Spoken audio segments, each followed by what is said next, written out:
大家好，今日係12月6號，而家係早上嘅8點鐘。起咗身冇幾耐，見到有一個嘅讀者發咗一個嘅信息俾我，就住我琴日應該係今日凌晨時分出嘅片，佢嘅一啲嘅回應。咁當然，我只係將嗰個聲音轉為文字，而就算轉為文字都好啦啦咳咳，點都好。呢一段文字令到我好有一啲嘅唔係好好嘅感覺，而我相信有呢一種咁嘅諗法嘅人呢，亦都真係可能會唔少嘅。所以呢，我亦都好想去分享一下我嘅一啲嘅睇法。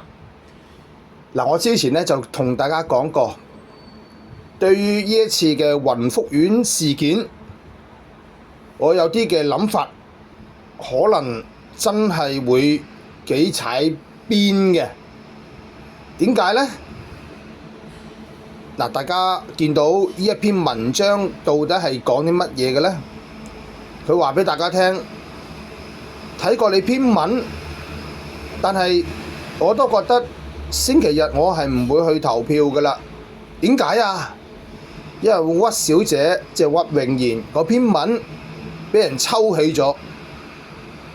嗱，老老實實，我唔知道係咪因為屈穎妍攻擊政府，所以連黃人都鍾意今次屈小姐呢個舉動，亦或者因為黃人鍾意屈小姐嘅舉動，所以令到大公報抽起咗篇文，即係所謂嘅敵人嘅敵人就係自己嘅朋友。嗱，我就唔知道大公報點解要抽起屈穎妍篇文，但係我想指出樣嘢，其實相類似嘅行為之前都見過嘅喎。原來當然我冇求證。我冇去求證，冇 fact check， 可能係錯，但係我覺得如果屈穎妍篇文被呢一個大公報抽起嘅話，咁嗰堆事情應該都唔會係假嘅。咁到底係咩事情呢？亦都係就住雲福苑大火呢件事，據知呢就有啲嘅大公報嘅職員就做咗啲嘅專訪啦、調查啦，就揭發咗雲福苑嘅種種問題。咁但係亦都唔知點解呢一個嘅文章呢，或者呢堆嘢呢，就被抽起咗。咁當然你可以話嗰啲人微言輕，抽起咗都冇乜人知道，冇乜人留意，冇乜人關注，但係屈穎妍何許人也？佢嘅文章被抽起，呢一個就一石激起千層浪。當然，大公報有自己嘅編輯自主，我亦都唔知道原因何在，但係老老實實呢一樣嘢真係令到唔少人有好多嘅遐想。其實，如果大家有睇下啲反中嘅媒體，不時都會講起咩江派啊、習派啊、乜嘢派、物派咁樣。我哋其實一直都認為，而家仲係咩時代啊？習近平都上任超過10年，乜派都玩完啦。嗱，好老實講句，派系係一定會有嘅。但係係咪去到反中所講嗰啲咁呢？我自己就覺得一定不可能。咁但係今次大公報呢一個咁嘅舉措呢，我又令我呢覺得會有派系嘅出現。我唔知其他人點諗。咁所以呢，嗱，首先第一樣嘢，屈穎妍篇文俾人抽起，會唔會係習近平旨意先？我自己當然覺得唔會。其實啦，早2日啦，我就已經講過，出過篇文添啦。我就話中央會好高度關注呢次事件。當然，我自己亦都之前出過，日本如果同中國真係會開戰嘅話，佢係一定會偷襲。當其時候係喺大火之前嘅。我仲話點解會包埋香港啊？因為香港係最容易落手嗰個咯。言猶在耳，最近就已經有人講呢次嘅大火殊不簡單，呢次嘅大火係有人縱火。喂，如果呢次大火真係縱火，咁連接關聯到我之前所講嘅偷襲事件，老實講一句，唔係冇可能嘅喎。我之前都講過，古代嘅兵法火攻係包括埋四處放火嘅。咁當然，我之前亦都講過，點解香港會咁容易啊？係因為香港有唔少黃人反中，所以日本如果真係日本因為我唔知道會唔會有其他國家，所以我講緊係有心國，會唔會有裏應外合嘅情況出現呢？都唔可能話唔會嘅噃，因為我之前一直都問一個問題，你要用啲差嘅圍網冇問題，因為你想有成本嘅效益，但係有冇必要用嗰啲發泡膠板呢？其實呢，呢一個係引人深思嘅。咁當然，亦都有人提出咗，就算真係用咗發泡膠板，都唔會有嗰種嘅情況，因為發泡膠板同發泡膠板係有空隙嘅。我哋而家係冇可能知道，因為我哋唔係專業嘅人士。但係我自己會有個疑問，就係呢一件事中央高度嘅關注。屈穎妍雖然佢冇任何嘅官職，我上網查過，的而且確係有講過，即用 AI 問下屈穎妍重唔重要啊？ AI 話佢只不過喺文化界度有啲名望啫，但係我自己當然係唔認同，呢個就係我話點解我唔太相信 AI 會取代到我哋人。咁當然如果人個個都唔讀書唔用腦，咁我冇嘢講。但係如果唔係嘅話，其實 AI 要取代人都唔係咁容易嘅事。資料性嘅嘢可能真係可以，但係去到呢啲有時候唔係咁咁死板嘅睇嘢，即係屈穎妍到底喺中央嘅眼中係佔咗咩地位呢？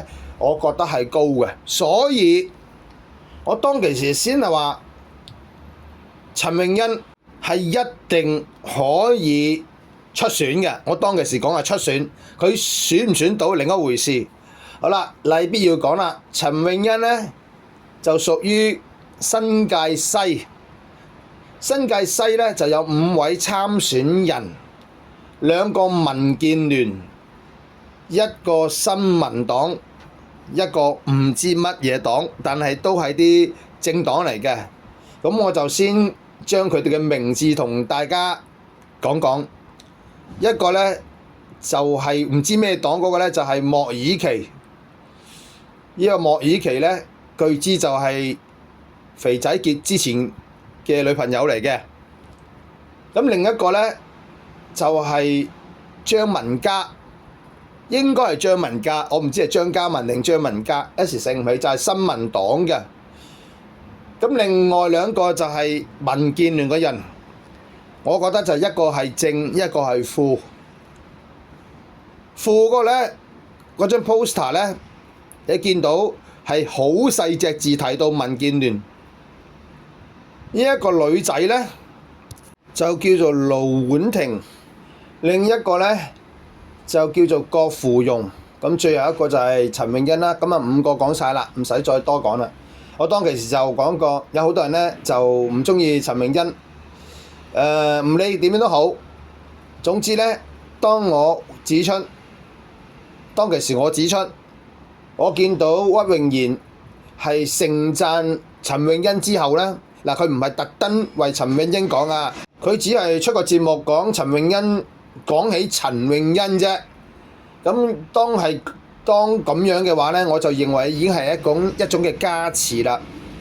咁我認為呢，屈穎妍喺中央嘅心目中嘅地位咧，都係唔少噶，一定係唔少噶。咁但係 AI 就唔係咁樣講啦，係嘛？點都好，既然嗱，當然如果我所講嘅嘢錯就冇得講啦。如果唔係，咁我就會問大公報咁樣抽起屈穎妍篇文，居心何在？咁當然你可以話，喂唔係喎，大公報係黨媒嚟嘅喎。呢點就係我想講嘅嘢。其實呢，話一啲內地嚟嘅人去到香港之後出咗腐化，唔止我一個講。呢個周顯都經常講過，中聯辦有啲咩腐化嘅情況出現。咁當然我已經離開咗呢一個地方好耐，所以呢，入邊啲嘢點樣我就唔知。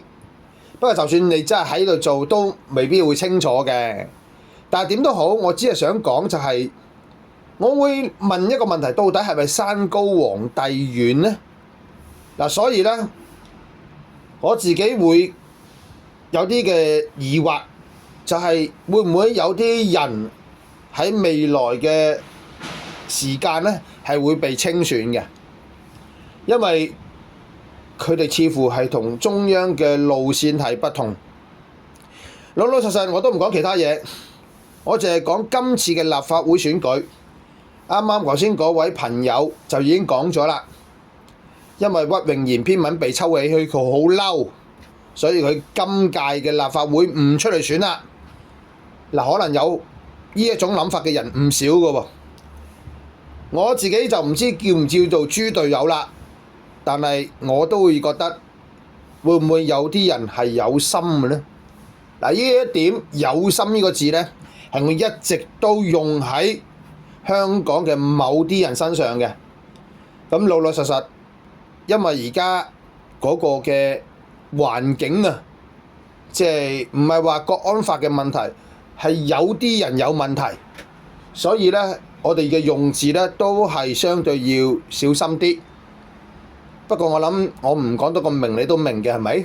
好啦，點都好，我只係想講我見到嘅嘢。今次嘅投票呢，好老實講，我見到對民建聯係不利嘅，因為你見到民建聯有啲人所做出嚟嘅嘢，都係明顯因為知道自己今次會有危機而改變一啲嘅策略。